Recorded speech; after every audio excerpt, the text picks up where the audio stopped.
ಎಲ್ರಿಗೂ ನಮಸ್ಕಾರ.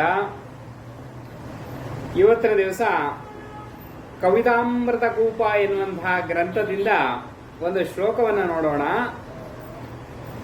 ಆಶಾಯೇ ದಾಸಾಹ ತೇ ದಾಸಾಹ ಸರ್ವಲೋಕಸ್ಯ ಆಶಾ ಯೇಷಾಂ ದಾಸೀ ತೇಷಾಂ ದಾಸಾಯತೆ ಲೋಕಃ.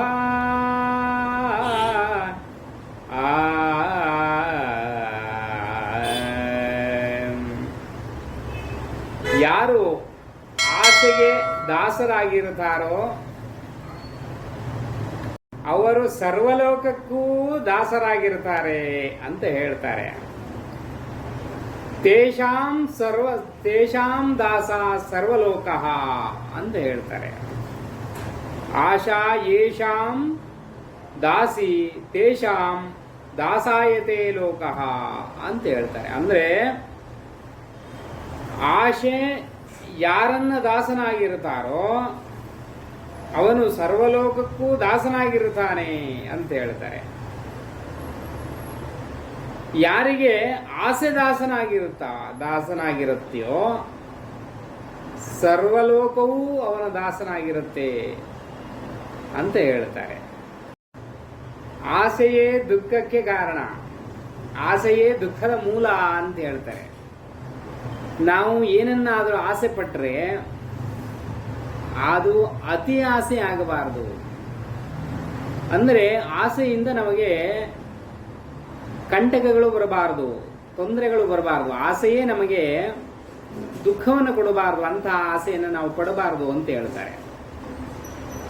ಏನಂದ್ರೆ ಆಶಾ ಯೇ ದಾಸಾಹ, ಆಶೆಯಿಂದ ಆಸೆ ಅನ್ನುವಂತಹದ್ದು ನಮಗೆ ದಾಸಿ ಆಗಿರಬೇಕೇ ವಿನಃ ನಾವು ಆಸೆಯ ದಾಸಿ ಆಗಿರಬಾರದು ಅಂತ ಇದೆ ಶ್ಲೋಕದ ಒಂದು ತಾತ್ಪರ್ಯ. ಆಸೆ ಎನ್ನುವಂತಹದ್ದು ಎಲ್ರಿಗೂ ಸಹಿತ ಊರ್ಧ್ವಮುಖವಾಗಿಯೇ ಇರುತ್ತೆ. ಆಸೆ ಮತ್ತು ಬೆಂಕಿ ಶಿಖ ಅಂದ್ರೆ ಬೆಂಕಿ ಯಾವಾಗಲೂ ಸಹಿತ ಮೇಲ್ಮುಖನೇ ಅದು ಉರಿತಾ ಇರುತ್ತೆ. ನಮ್ಮ ಆಸೆಯೂ ಸಹಿತ ಮೇಲ್ಮಟ್ಟಕ್ಕೆ ಇರುತ್ತೆ, ಬಿಟ್ಟೆ ಕೆಳಮಟ್ಟದಲ್ಲಿ ಆಸೆ ಇರೋದಿಲ್ಲ, ಕೆಳಗಡೆ ಹೋಗೋದಿಲ್ಲ.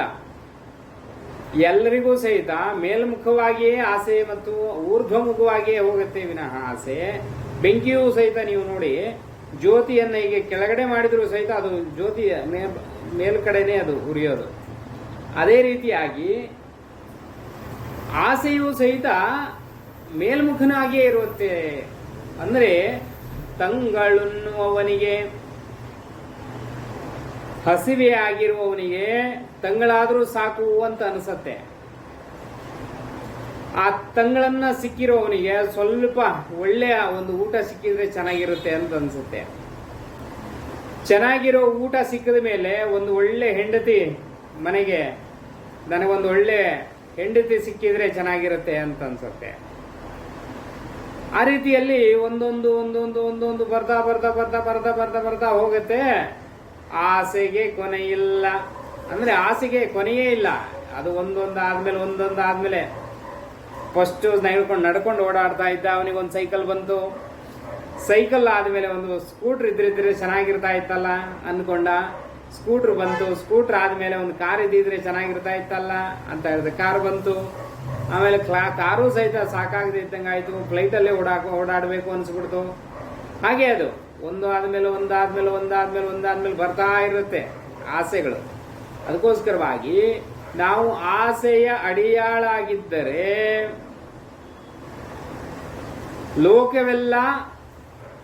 ಲೋಕಕ್ಕೆಲ್ಲ ನಾವು ಅಡಿಯಾಳಾಗಿರ್ಬೇಕಾಗತ್ತೆ.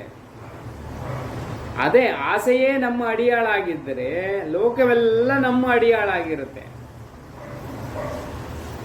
ಅದಕ್ಕೋಸ್ಕರವಾಗಿ ಈ ರೀತಿಯಾಗಿ ಕವಿತಾಮೃತ ಕೂಪ ಎನ್ನುವಂತಹ ಒಂದು ಗ್ರಂಥದಲ್ಲಿ ಇದನ್ನ ಅದ್ಭುತವಾಗಿ ವರ್ಣಿಸಿದ್ದಾರೆ.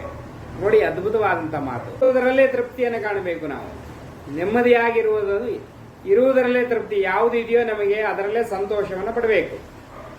ಇಲ್ಲದೇ ಇರುವುದಕ್ಕೆ ನಾವು ಚಿಂತಿಸಿ ಆಸೆ ಪಟ್ಟು ಅದಿಲ್ವಲ್ಲ ಅಂತ ಕೊರಗಿ ಆಮೇಲೆ ಅದನ್ನು ಪಡೆಯಲಿಕ್ಕೋಸ್ಕರ ಎಷ್ಟೋ ಕಷ್ಟಪಟ್ಟು, ಅರ್ಥವಾಯ್ತಲ್ಲ?